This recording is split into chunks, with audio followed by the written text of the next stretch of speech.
mukarramun para alimil ulama para habaib bil khusus pisan kal Habib Noval Habib Ja'far oge Syekh Anas aya di tengah-tengah urang Syekh Fandi Syekh Haji Fandi Syekh Haji Supendi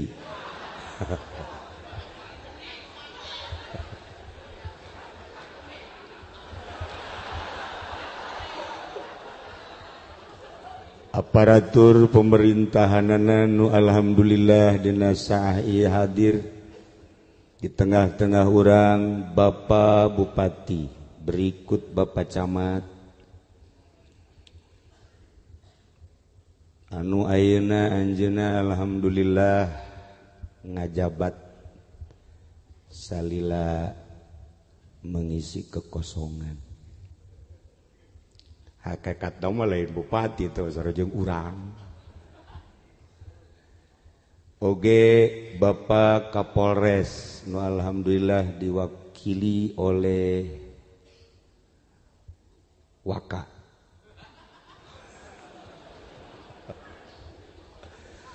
Pak Gubernur hadir di rumahnya sendiri berikut Bapak Presiden mungkin masih hidup alhamdulillah para panitia nu alhamdulillah begitu gigih di awal berangkat pembentukan sampai penyerahan piala-piala internasional bahkan nu teu perlu dibere piala kabere oge ialah salah satu kegiatan anu luar biasa.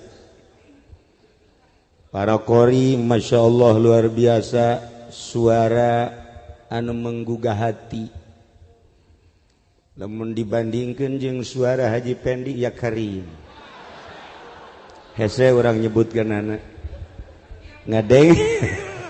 ngadenge Sehanas muringkak bulu ngadenge Rajib muringkak nu dihandap ngadenge Haji Pendi ente paraeh kabeh aya model tasora bisa membunuh kalayan inayah ti Gusti Allah alhamdulillah tanpa disangka malam ieu urang kumpul dengan satu motif hiji ta'ziman wa takriman ngamulyakeun ngagungkeun kajungjunan alam Kangjeng Nabi urang Kangjeng Nabi Muhammad sallallahu alaihi wasallam. Lamun tadi dipertanyakan ku Habib Noval, mana kerinduanmu terhadap Muhammad? Jawabanna saeutik. Nu mantak urang diuk di dieu rindu ka Kangjeng Nabi Muhammad. Kunaon urang rindu ka Kangjeng Nabi? Di hati urang kabehan aya percikan Kangjeng Nabi. Bahkan lain sekedar percikan Kangjeng Nabi di setiap umat manusia ulah pun anu iman ka Allah nu kafir nu musyrik nu munafik aya percikan ilahi ulah disangka lamun presiden Amerika percikan ilahian Donald Trump aya percikan ilahian Jokowi aya percikan ilahian Gatot leuwih gede percikanana panglima termasuk Bapak Kapolri aya percikan Kangjeng Nabi jeung percikan ilahi lantas kenapa tidak kelihatan teu disingkapkeun urang boga pamajikan teu disingkapkeun atuh lebeng singkapkeun nu menta Haji Pendi ieu geus kawalahan nyingkapkeun kos kieu modelna ieu stres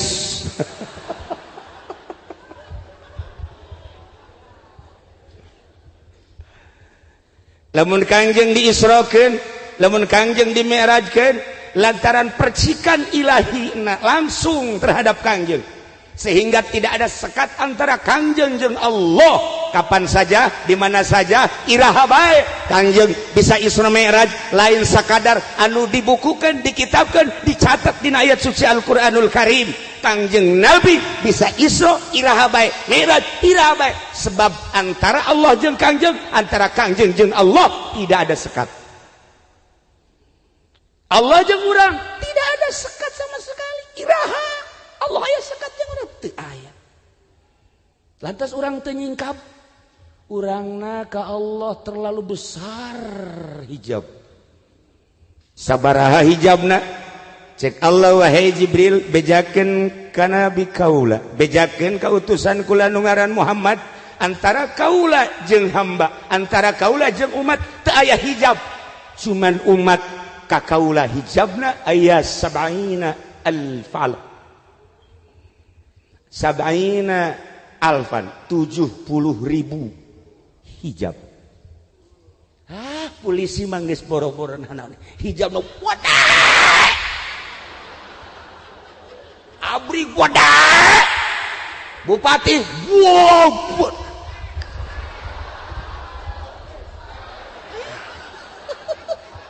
Hijab. Tetapi malam ia terbuka. Siap duduk simpul. Karena isukna libur. Lamun teu libur cadu. Tah ulah kitu cenah kiai. Ai mah kitu bae aja. Henteu. Teu setiap polisi kemudian terhijab, tidak. Tidak setiap TNI terhijab, atuh henteu. Bahkan tidak setiap kiai terbuka hijab. Ya Ki Jamal mah hijab lo gede jasa. Ya Karim ulah disangka. Ya ka dieu ge nya hayang amplop. Cokot ku si amplop.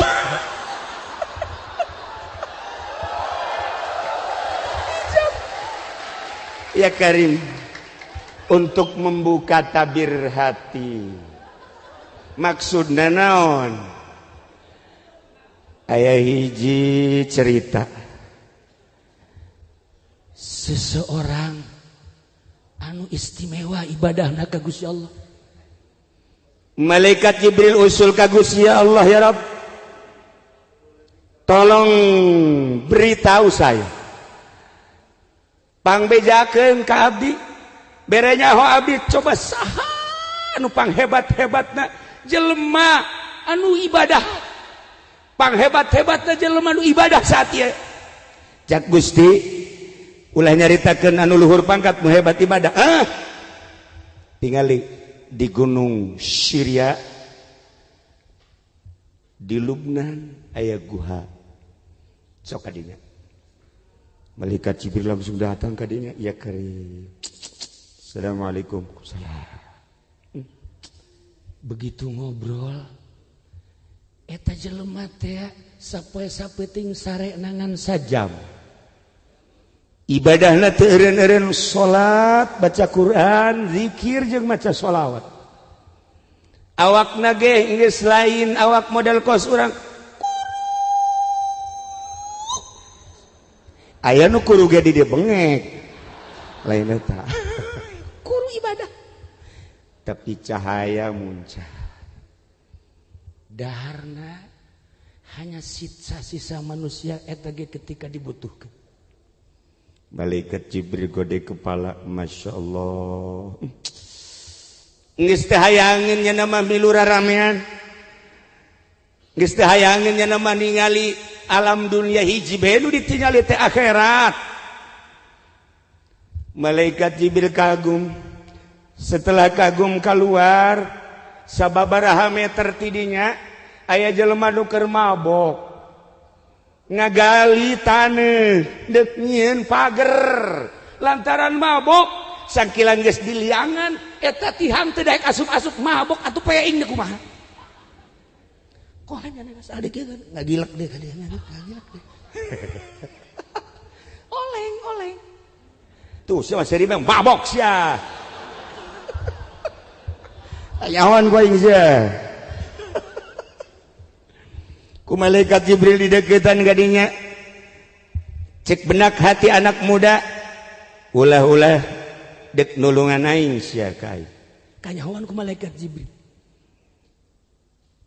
gerentes hatena seperti eta langsung malaikat Jibril ngadeketan kunyana diomong hei manusia lamun maneh manusia hei malaikat mun anjeun malaikat ulah coba-coba nulungan kaula kula mah hiji bae minta tolong Allah cek malaikat Jibril nu mabok kieu heran mah langsung jada bebeja ieu Jibril utusan Allah tidak mau tahu sekalipun Jibril lamun deuk nulungan kula teh bisa ieu Jibril Allah Masya Allah isi mabok kieu ya Allah mantak hati-hati Pak Kapolsek nu mabok jangan setiapnya mabok tangkep jangan rantai saja Allah karim guys malaikat Jibril usul ka Gusti Allah ya Rabb aya dua sosok manusia nu aneh nu hiji ibadah di guha anu luar biasa nu hiji pemabok tetapi aya perbedaan pandangan ya Allah ya Rabb nu mana nu sabenerna nu istimewa menurut anjeun ya Rabb lamun dicaritakeun mah panjang cek pangeran Jibril bejakeun kanu di guha nyana meureun ibadah teh hayang kapanggih jeung kaula rek manggihan nyana setelah ngasupkeun gajah ka jero liang jarum 1000 bejakeun kanu mabok janyana ge ngomongna ka aing bae sanajan mabok ge teu salat ge nyana ngomong Allah mah teleb sial kanu mabok bejakeun aing nu agung kula nu agung rek manggihan setelah 1000 gajah diasupkeun ka liang jarum sampaikan malaikat Jibril langsung datang deui ka guha ki kula ibadah hayang kapanggih jeung Allah hayang mi'raj Allah bakal manggihan ka anjeun alhamdulillah tetapi dengan catatan ke Allah rek ngasupkeun heula gajah 1000 ka liang jarum oh tama bahasa bahwa Allah moal datang berarti kain geus aing mah ibadah geus geus-geusan ku ari mah aing deuk ka kota deuk mabok ku ari mah dibalik Haji Jamal teh modelna coba datang ka nu mabok ceng Allah bakal manggihan ka aceng sebab aceng ngomongna embung dibantuan ku makhluk hiji bae Allah bisa teu bisa ka Allah Allah bakal manggihan iraha deuk manggihanana ke lamun Allah geus ngasupkeun gajah 1000 ka liang jarum mantap cek nyana Allah mah teu kudu ngasupkeun ka liang jarum 1000 iraha bae ge sekat antara kula jeung Allah Allah jeung kula iraha bae barang penting jem sabaraha bae bohong tawa bahaka sakitu mah ya Allah ya Rabb ngalayang ka luhur langit mantak nu mabok sing hade ye asal ulah mabok korupsi bae bajingan tah maksudna nah cerita tentang Isra sering tertuju ka Kangjeng Nabi cerita tentang Mi'raj luar biasa nu kuari rek dicaritakeun mah kumaha urang bisa Isra jeung Mi'raj lantaran percikan Nabi aya di hati dunia langit bumi katut eusina dipuateun di hate moal mahi tetapi Allah dipuateun di hate orang mukmin asup Masya Allah karim percikan Kangjeng Nabi ketika Allah qabdotan min nurihi segenggam dicokot dijadikan cahaya Kangjeng Nabi dijadikan manusia kabeh berikut jeung alam-alam ya Allah teu sadar urang teh bahwa di diri urang aya percikan Kangjeng Nabi Muhammad sallallahu alaihi wasallam mantak moal dateng ka teu sorga kajen kukumaha Kapolsek sorga Kapolres sorga Kapolri sorga cuman diperhitungkeun heula keuna ngojay di neraka jahanam sakedeung 1000 tahun. Lamun teu bener ya lewatnya ka ditu, lewat ka surga set, lewat teuing. Teu kitu. Teu malalagaan jak kiai ge nu ka neraka loba. Atuh komo polisi. Atuh ieu mah keur carita. Ya Allah ya Rabb, lain urang anu menghukumi masuk surga jeung neraka, Allah nu bogana, hanya cerita. Allah nu bogana. Maka manusia yang paling hebat Kangjeng, urang penerusna paling istimewa kumaha? Setiap bertemu dengan seseorang ulah suuzon. Sebab naon? Aya percikan ilahi. Kesalahanna hanya dirina. Ketika urang kapanggih jeung pejabat, baju kebesaran dipakai, di jero dadana aya percikan ilahi jeung percikan Kangjeng. Masya Allah. Urang bisa pelukan, sama-sama aya percikan. Adapun baju beda baju, beda langkah ke di akhirat nanti, beda tempat. Wallahu a'lam. Tuh saya maju seri bae. Ya, jelas mah aya percikan. Urang kapanggih jeung kiai apalagi nya nama sering zikir, sering baca Quran, sama-sama aya percikan ilahi, aya percikan Kanjeng Nabi. Ketika urang kapanggih jeung kafir sarua bae, mantak naon pelukan sama-sama hamba Allah. Di jero dadana aya percikan ilahi cuman tidak terbuka. Nah, kapanggih urang jeung nini peluk nini. Kapanggih jeung jahe lebih erat. Tuh kahayang sia kan, dasar bajingan. Kembali kumaha carana sangkan urang bisa Isra, kumaha carana sangkan urang bisa Mi'raj. Dalam artian Isra lempang ti peuting, hartina lempang ada satu yang dicari, hartina peuting adalah gelap, ada satu yang dicari lantaran belum bersinar. Maka dengan Isra tidak akan husul ilallah, kudu Mi'raj. Bertemulah Kanjeng Nabi dengan Allah, maka urang mi'rajkeun. Sok carana kumaha? Babari. Sebab di kolbu urang geus aya Allah, di kolbu urang geus aya Muhammad. Cuman tinggal nyingkapkeun ada beres. Nah, lamun urang ningali perjalanan-perjalanan para waliullah kabeh geus tersingkap. Syekh Maulana Mansuruddin bisa salengkah ka Banten. Lamun Syekh Syarif Hidayatullah di Cirebon ka Banten cuman perem doang, la ilaha illallahul jalilul akbar, blak datang ke Banten. Babacaanana sakitu, la ilaha illallahul jalilul akbar. Baca ku Haji Pendi, la ilaha illallahul jalilul akbar, sak ka sumur. Model heran yang babacana aja eta keneh. Akhir itu Syekh Syarif Hidayatullah datang ke Banten, Syekh Mansuruddin datang ke Banten, kunaon Haji Pendi ka sumur. Salah maca apa kumaha sih? Masya Allah. Salah nyingkapkeunana. Hareupna ji, hareupna nu disingkapkeun. Ulah tukang atuh kenal pot mah. Ya Allah ya Rabb. Nah, singkapkeun hate urang ya Allah. Allah ngadamel ruh. Aya tempat nu mentak di ngaranan alam ruh. Setelah Allah ngadamel ruh, ngadamel alam dunia. Sanes Allah ngadamel alam dunia, ruh diturunkeun hiji-hiji setelah dikhitab ku Gusti Allah. Dihitab ku Gusti Allah. Naon tah kaula lain pangeran anjeun? Golu bala syahidna sumuhun. Gusti teh pangeran abdi, roh wauh jeung Allah, roh deket jeung Allah. Turunkeun hiji-hiji roh teh sesuai jeung tempatna ka jasad masing-masing. Melalui cai diturunkeun ka cai heula set baseuh roh.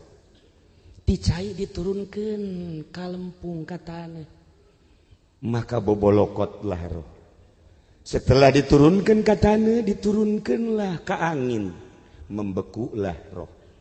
Setelah diturunkan ti angin, diturunkanlah ka seuneu, jadilah keras. Ialah doa aya di awak urang.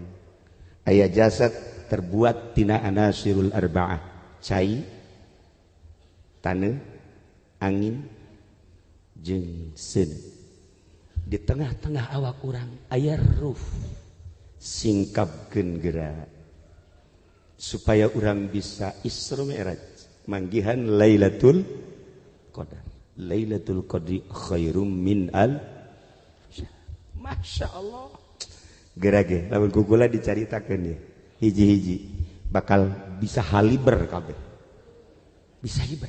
Ieu cara-cara hiber teh kos kieu. Pokoknya polisi tidak perlu lagi mobil patroli. Langsung asal beureum sat sarua jeung Haji Pendi brus ka sumur. TNI teu kudu make mobil lawan karon teng baja teu kudu. Henteu kudu tah sarua jeung Haji Jamal engke ge beureum ka laut pae. Sial teh Haji Jamal. Batur titah ka laut. Batur hayang kawin ka laut. Teu beres sa kiai.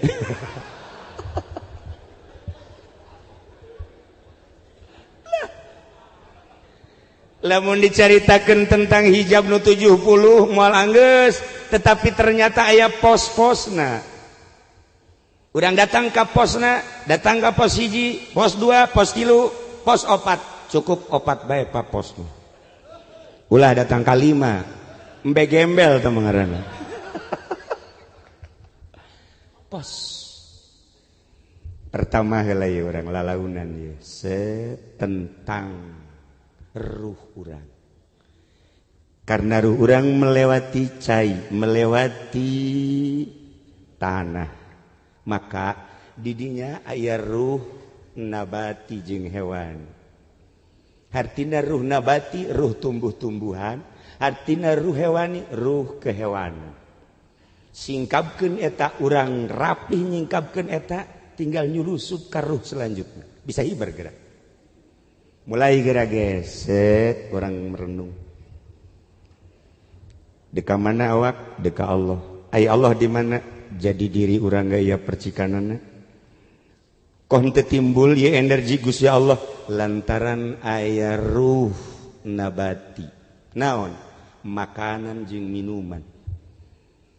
Supaya urang bisa terbuka, makanan jeung minumanana dieuweuhkeun di diri urang. Atuh moal hirup kehendakna. Nah, mulai duduk simpul kuari di dieu. Haju urang hayang ka Allah. Aya makanan-makanan ulah culak cileuk. Ulah culak cileuk Haji Bamin mata. Geus teu culak cileuk sebab di imah kula geus seubeuh. Geus cenah moal culak cileuk jaga dahar geus, cau geus, roti geus. Nah, sok geura lamun urang geus bisa ulah culak cileuk terhadap makanan jeung minuman. Sebab eta lah nu ngaganggu.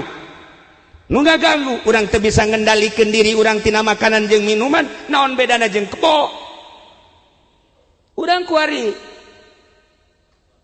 ningali kebo atawa kuda atawa sapi. Ketika ku urang ditungtun eta kebo, set aya jukut nyana mandekna kitu.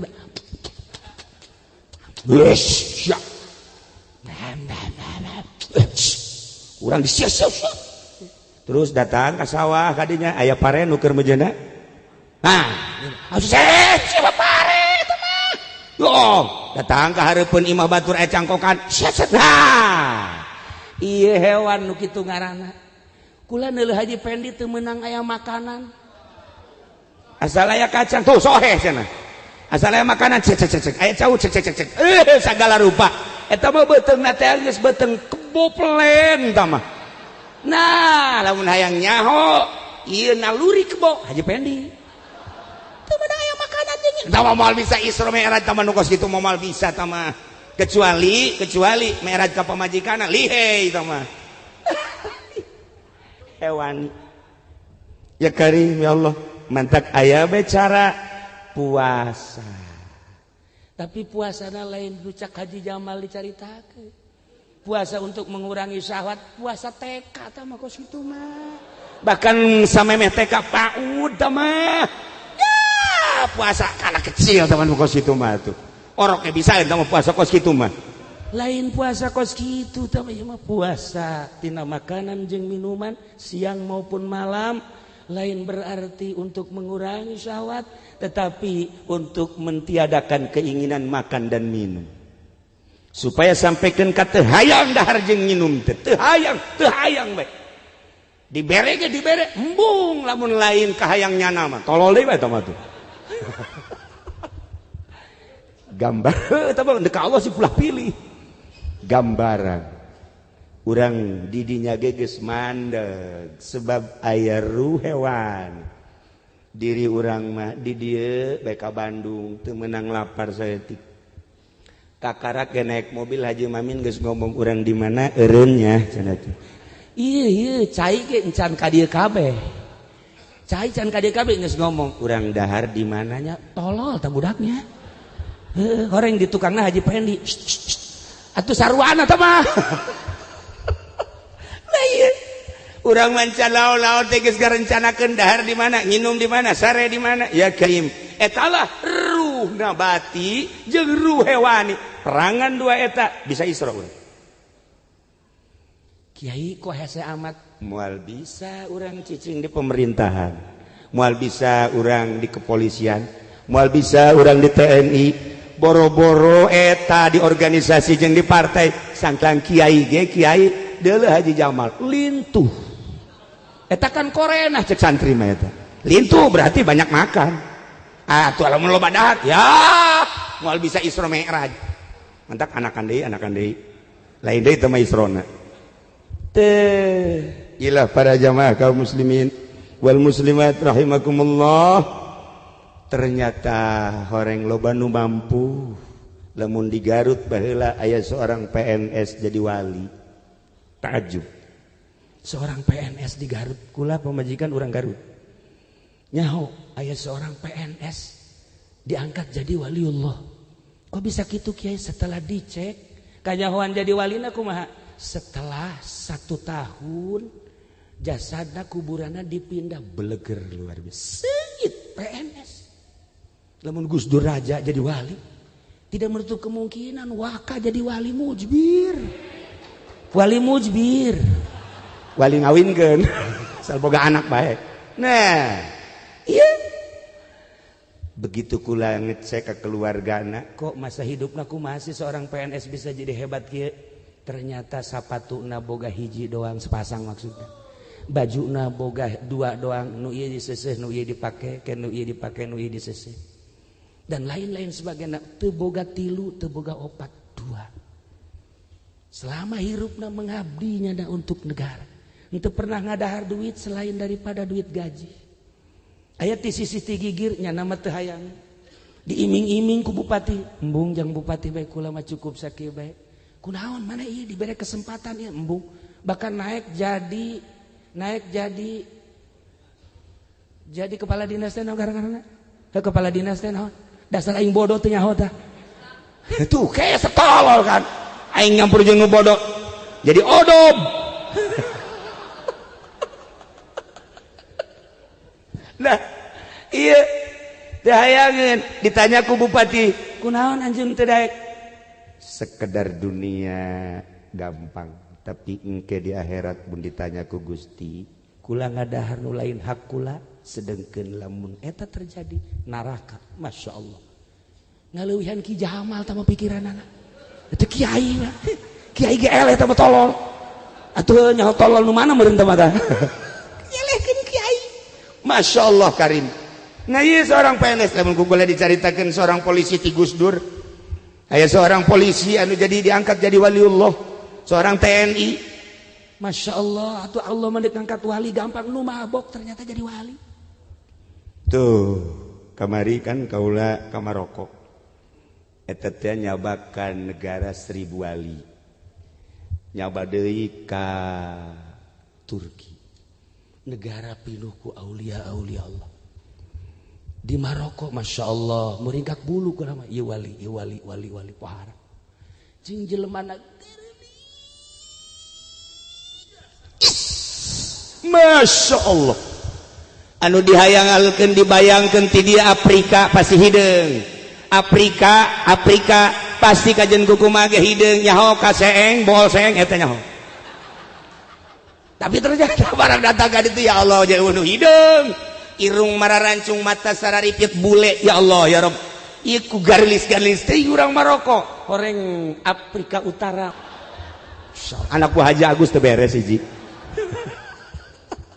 tapi lain eta atuh gelis ke kos kita emang kumaha gitu begitu ditanya orang jajahan Prancis jadi nya nama ngisangna make tisu Haji Pendi nyobaan make tisu ngising cobaan set diambean goblok ye atuh jalan meureunan tumbila tolol heran aing boga batur dinasibkeun ku Gusti Allah model kos kieu nasib oh masalah gitu. Nah terus kakonya ke Turki aya sahabat Abu Ayub nuku urang sok diceritakeun Kangjeng Nabi datang ke Madinah onta na kabeh urang Madinah hayang kadatangan Kangjeng hayang kacicingan ku Kangjeng instruksi ti Gusti Allah daripada perebut kumaha eureuna onta trek cicinglah di Abu Ayub setelah wafat Abu Ayub Kangjeng Nabi Abu Ayub berjuang ke Turki wafatlah di Turki kamari ziarah ka Abu Ayub tidinya ziarah ka konya aya saha di konya aya waliullah Rumi Jalaluddin Rumi Masya Allah tah hebat Jalaluddin Rumi begitu datang ka ditu terharu kulaku musikna begitu datang musikna terus bae kan Jalaluddin Rumi make musik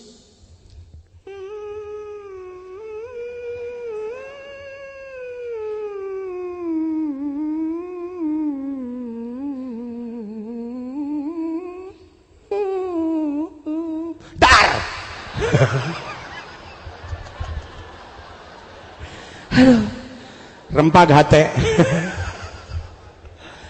musik ilahi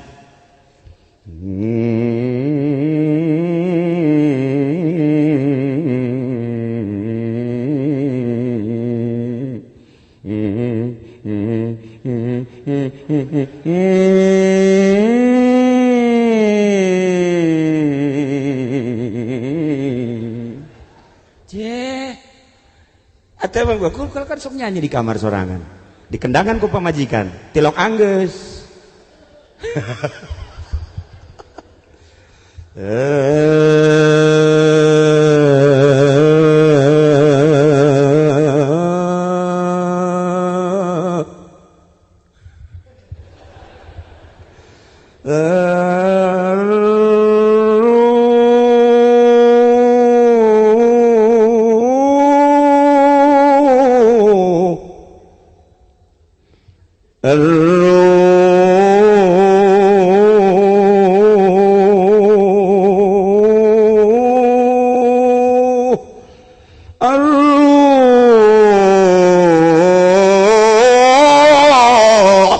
Rajin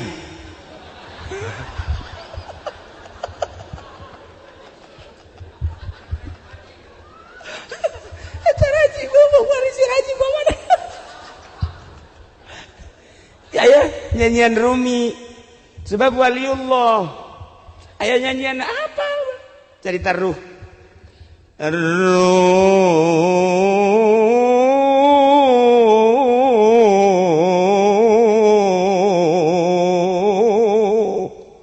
Masya Allah oh Masya Allah tuh aing besok orang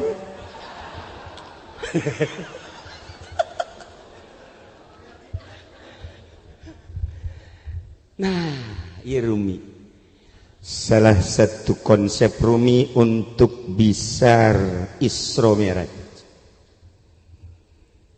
ente mencintai seorang wanita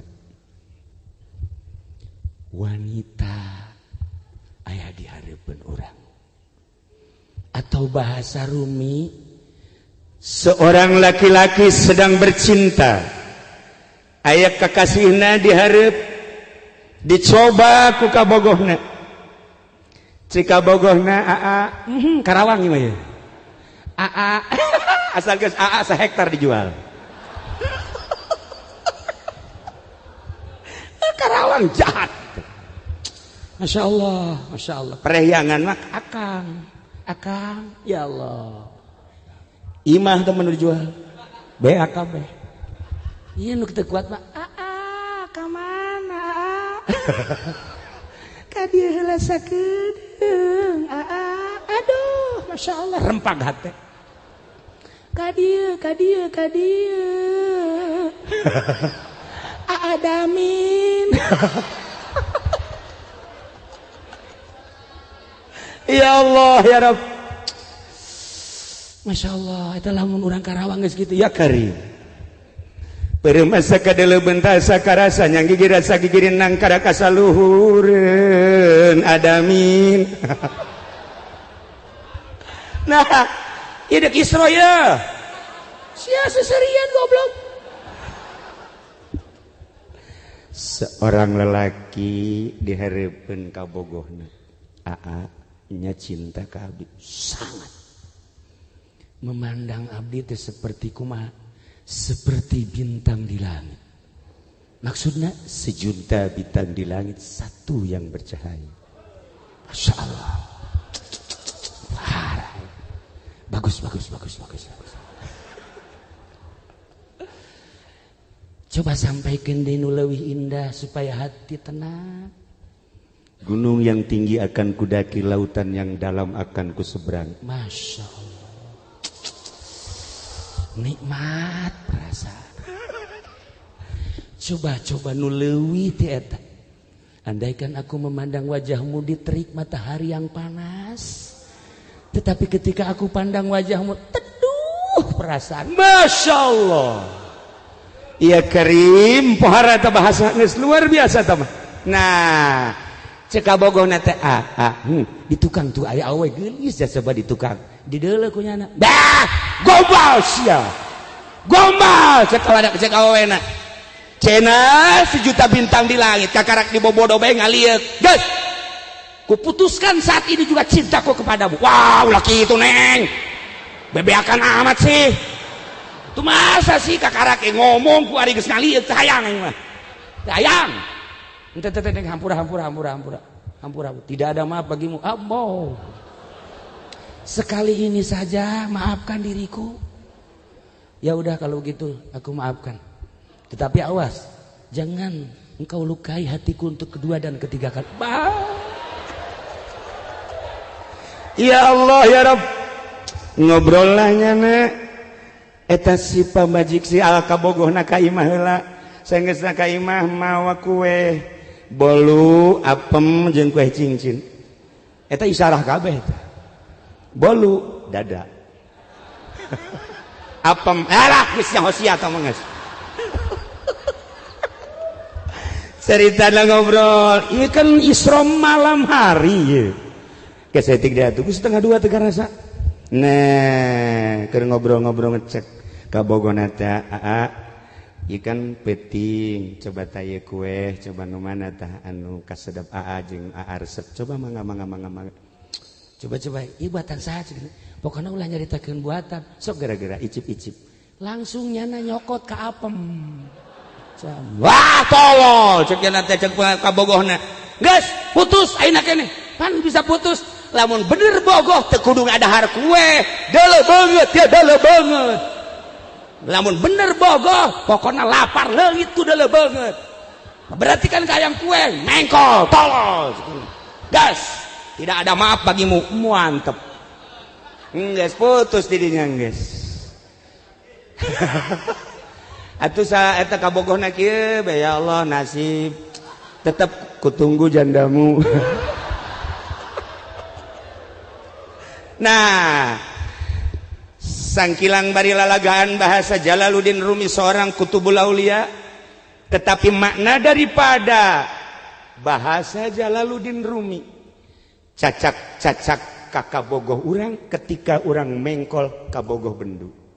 Cacak kakabogoh urang nyokot kue di hadapan kabogoh bendu lantaran dianggap teh 100% cintana ka manehanana. Bisa mengkol ka sisi, bisa mengkol ka gigir, bisa mengkol ka makanan. Teu hayang cek eta awewe. Gas aing mah tah kakak bogoh bae ge teu meunang di dua, kakak bogoh bae ge teu meunang di candu, atuh komo ka Gusti Allah, urang deuk ka Gusti Allah, hate inget ka mobil, cak Gusti Allah. Urang deuk ka Gusti Allah inget ka jabatan pekosasi hayang jadi Kapolres.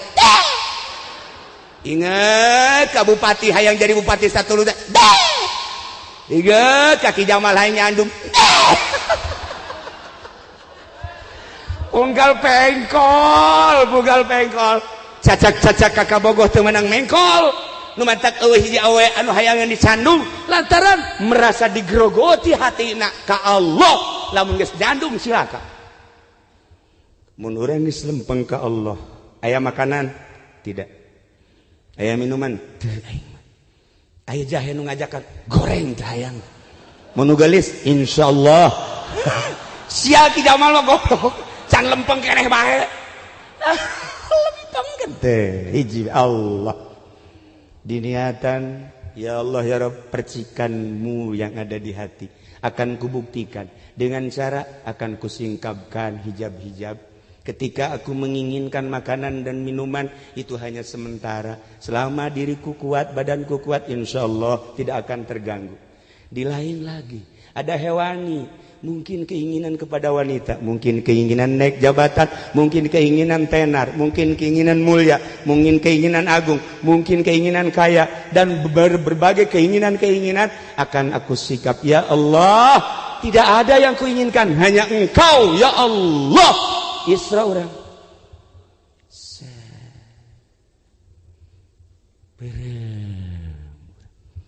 iya nu mantak ngaganggu ka Allah naon makanan, nu mantak ngaganggu ka Allah minuman, nu mantak ngaganggu ka Allah kunaon SMS cek aji entoh teh mah tadi teh WA-an tolol atuh pace bukan. Masa kiai aya di grup goblok itu coba. Irada ke Allah na sia goblok. Aya di grup Allah Karim. Iya. Irada kusul ke Allah. Masya Allah Karim. Nah, polisi WA-an masih wajar, TNI WA-an masih wajar, pejabat WA-an masih wajar sebab aya jaringan-jaringannya namakan. Aya jaringannya pengusaha masih, tetapi lamun kiai WA-an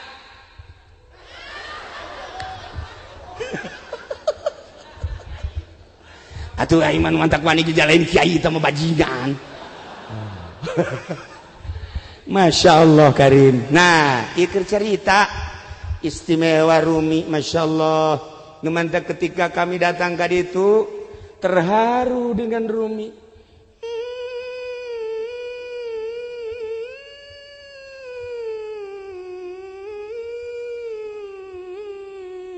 Dak.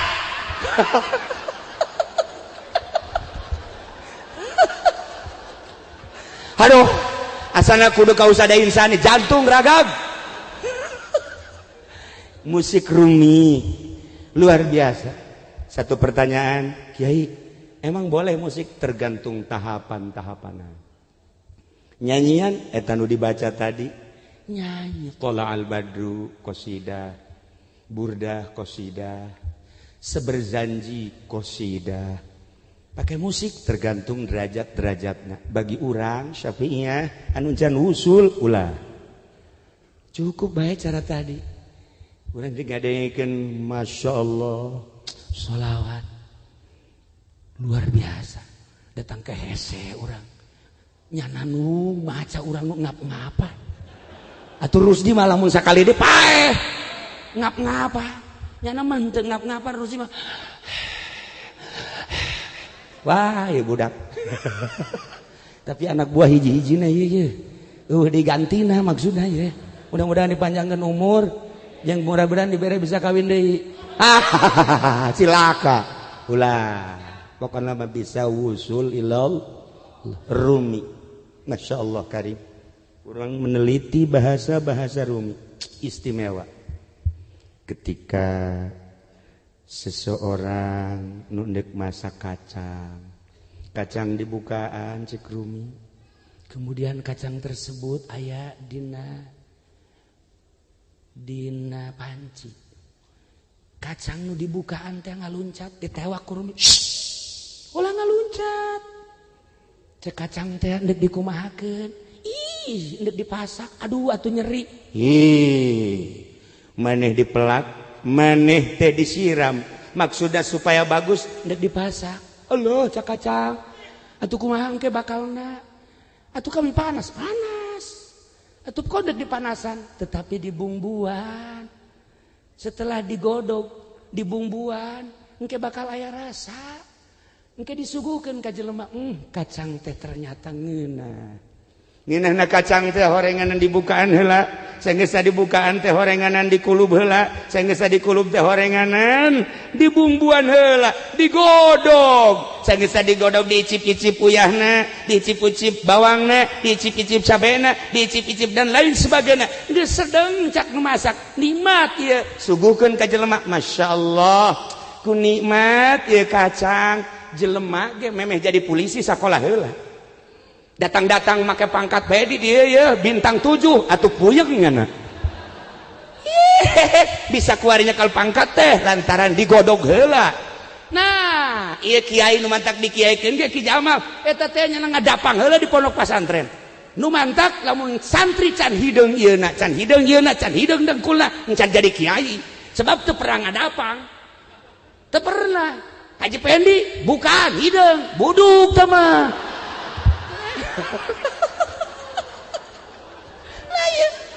godog heula masyaallah karim parenganan dek Isra jeung Mi'raj teh kudu digodog heula ulah sambarangan main Isra jeung Mi'raj bae datang heula ka kiai nu bisa nyingkabkeun cing abdi hayang Isra mangga di mana pernah masantren encan masantren heula sok naon nu diaji anu encan cukup kudu diaji heula iya horeng bangga setelah ngaji syariat geus puguh sorobna nahuna dilagahna mantekna kakarak nyaritakeun tentang ilmu fikihna eta diawali ku ilmu tauhid setelah selesai geus moal ka sisi kagigir digodog heula ku kiai thariqah maka ngarasa panas nyerinya puasa eta ngaranna godogan zikir eta ngaranna godogan ulah sare atuh ti peuting eta ngaranna godogan atuh ieu mah molor bae hayang Isra goblok sia deka mana Isra aju deuk Mi'raj emang siap puasa bae henteu aing potongan Haji Mamin eueuh Isra Mi'raj atuh teh tadi teh cek Haji Jamal sugan teh mah henteu rapet horeng rapet pan atuh cenah teu rapet beuteung ka hareup bisa anta Haji Jamal ya Allah ya Rabb nah iya cerita bahasa Rumi tentang Isra Mi'raj masih panjang orang menyaritakeun teu kudu ka Tuhan Syekh Abdul Qadir teu kudu ka kitu Abu Hasan Asy'adzili teu kudu ka para wali-wali sangan aya di urang ieu mah pengalaman kaula kakonya ziarah ka Imam Jalaluddin Rumi karak sabaraha poin nu kukula dicaritakeun tentang Isra Mi'raj geus kaharti ku urang ulah sambarangan Isra ulah sambarangan Mi'raj lamun encan digodog heula anu ngagodogna ge kudu koki kacang digodog ku lain koki ko santri makan lain koki si ieu masak kacang si Udin masak kacang si Jamil masak kacang rasa beda-beda santri mah sakadaek bae ieu mah kok rasana kos kieu loba teuing uyah nu ieu tarasina supada kieu masyaallah pan ieu mah atuh aing asal empuk bae santri mah lain koki moal ngeunah tamal kos kitu mah tuh ngan ai santri mah tuh lain ngeunah ieu wali kabeh pan santri mah penting mah dahar bae nya mah hebatna santri mantas dahar aya nu mawa timbal dahar deui insyaallah eta si santri eta jelema nu geus wusul ilallah kos kitu eta lain ilallah ila timbal ya Allah ya Rabb nah ialah cerita tentang bahasa Imam Jalaluddin Rumi ieu mah sakieu lantaran ternyata indah menyaritakeun urang bahasa-bahasa wali-wali Allah urang bisa tercengang terasa di diri urang loba kekurangan terasa diri urang leutik ketika urang nyaritakeun Imam Jalaluddin Rumi nu tarianana di Jakarta di Bandung di Surabaya Medan kuari keur menjadi dikembangkeun bari teu nyahona naon cilaka urang ku bahasanya ya Allah ya Rabb heueuh hore encan nyaritakeun tentang dosa nu kudu dimuhasabah. Aduh, indah jasa Imam Jalaluddin Rumi. Hampir urang eueuna naonan jadi jelema teh ku bahasa Imam Jalal. Nah ieu mah ala kadar sakieu heula dina harti tabir nu aya di hati urang, percikan nabi nu geus aya di kolbu, percikan ilahi nu geus aya di kolbu, geus aya bahan jang wauh jeung Allah, tinggal nyingkabkeunana kakarak saeutik mah ke buka deui tina sodru kana kolbu ke buka deui ti kolbu kana fuad ke buka deui ti fuad kana sirrul asrar kakarak urang bisa Isra Mi'raj sarua jeung Isrona Mi'rajna Kangjeng Nabi urang Kangjeng Nabi Muhammad sallallahu alaihi wasallam urang pasrahkeun ka ahlina para aulia-aulia Allah. Jang urang cukup mencintai hamba-hamba Allah anu teu terkontaminasi pikiran jeung akalna. Kolbuna hiji bae Allah. Situasi politik nyanggakeun sadaya-daya ieu mah ka Allah bae. Situasi ekonomi nyanggakeun ieu mah ka Allah bae. Si itu hayang naik pangkat urusannya, si itu hayang sugih urusannya, si itu hayang kaya urusannya. Ieu mah hiji bae Allah tah etalah ahli Allah. Mun aya nu kitu antep ulah diganggu lantaran kekuatan di negara lain terletak pada kepala negara, lain terletak pada orang kaya, terletak pada hamba Allah anu dikasihi ku Allah. Ingat hati-hati wahai para hamba-hamba Allah, ingat wahai para pejabat, ingat wahai para polisi, ingat wahai para TNI, ingat wahai para budayawan, ingat wahai para ilmuwan, bukan terletak pada mereka-mereka yang hanya keinginannya sekejap, tetapi terletak pada hamba Allah anu dicintai ku Allah. Hargailah hamba Allah anu berpangkat wali Allah subhanahu wa ta'ala. Mudah-mudahan urang kabehan dijadikan hamba Allah nu sejati, dijadikan umat Kangjeng Nabi, tidak terkecuali sahabat nu hadir di dieu khususna umumna dulur-dulur urang sadunya. Mudah-mudahan aya dina ridho Allah subhanahu wa ta'ala dijadikan hamba Kangjeng Nabi Muhammad, umat Kangjeng Nabi Muhammad sallallahu alaihi wasallam. Inti daripada Isra Mi'raj ialah salat, wa'mur ahlaka bis salat wastabir 'alaiha. Cerita salatna tadi geus ala kadar, tinggal cerita tentang salat menurut sirrul asrar, aya cara-cara. Oh, aya permintaan untuk ala kadar naon kadang-kadang pembangunan masjid cik panitia yuk ala kadar sabogana. Salatullah salamullah ala taha rasulillah salatullah salamullah ala yasin habibillah tawassalna bismillah wa biladi rasulillah wa kulli mujahidin lillah bi alil badri ya Allah salatullah salamullah ala taha rasulillah salatullah salamullah ala yasin habibillah ilahi salimil ummah mina afati wan niqma wa min hammi wa min ummami alil badri ya salatullah salamullah ala toha rasulillah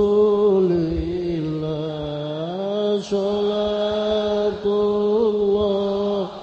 salamullah ala yasin habibillah tawassalna bismillah wa bil hadi rasulillah wa kulli mujahidin lillah bi alil badri ya Allah salatullah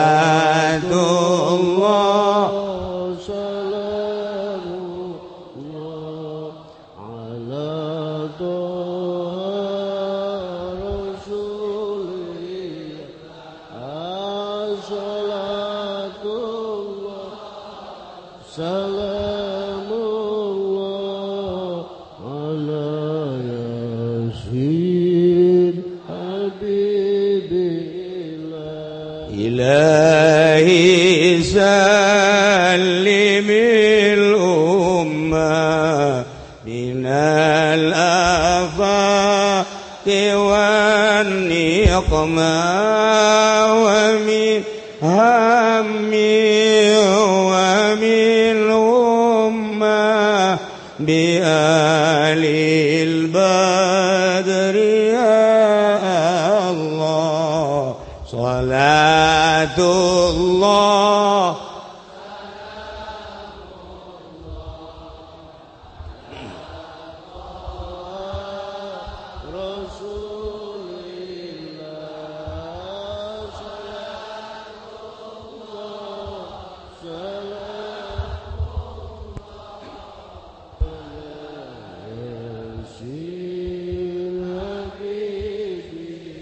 اللهم صل وسلم على سيدنا محمد في الأولين والآخرين وبارك وسلم ورضي الله تعالى عن ساداتنا أصحاب سيدنا رسول الله أجمعين آمين يا الله يا رب العالمين اللهم ارحم أمة سيدنا محمد اللهم اجبر أمة سيدنا محمد اللهم أصلح أمة سيدنا محمد اللهم فرج عن أمة سيدنا محمد صلى الله عليه وسلم اللهم انفعنا بما علمتنا وعلمنا ما ينفعنا وزدنا علما ويقينا وزدنا علما ويقينا وزدنا علما ويقينا والحمد لله على كل حال ونعوذ بالله من كل حال أهل النار ربنا تقبل منا إنك أنت السميع العليم وتب علينا إنك أنت التواب الرحيم وصل وسلم على جميع الأنبياء والمرسلين والحمد لله رب العالمين.